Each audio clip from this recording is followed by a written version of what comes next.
Le 11 septembre 2014, une image est postée sur scottgames.com montrant Freddy, mais avec une tête assez différente et abîmée.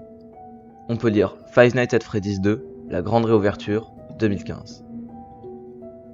16 jours plus tard, le 27 septembre, une seconde image est postée sur le site, sur laquelle on peut voir Toy Bonnie et Withered Bonnie.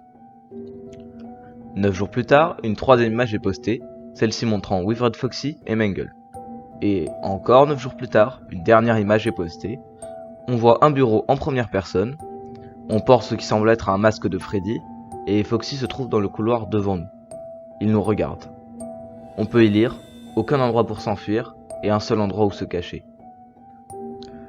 Le 21 octobre, le trailer officiel de FNAF 2 sort sur la chaîne YouTube de Scott Cawthon. Les gens ont commencé à poster leurs réactions au trailer et à théoriser dessus. La chose la plus marquante était l'absence de porte pour se protéger des animatroniques. Cela renforçait le sentiment d'insécurité qu'on ressent quand on joue à un jeu FNAF. Une des rumeurs les plus populaires à l'époque disait que si on mettait la musique du trailer à l'envers, on entendrait « Le tueur est dehors, Mike nous a eu, c'en est assez ».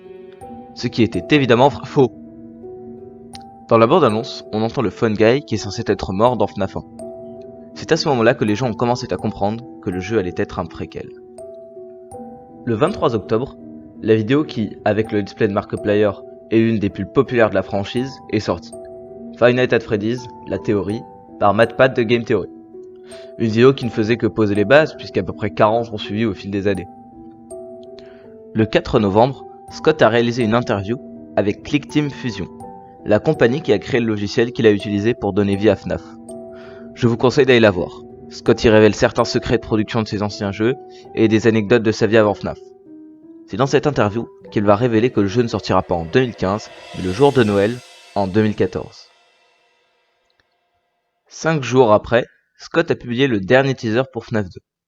À première vue, c'est simplement un carré qui montre une caméra.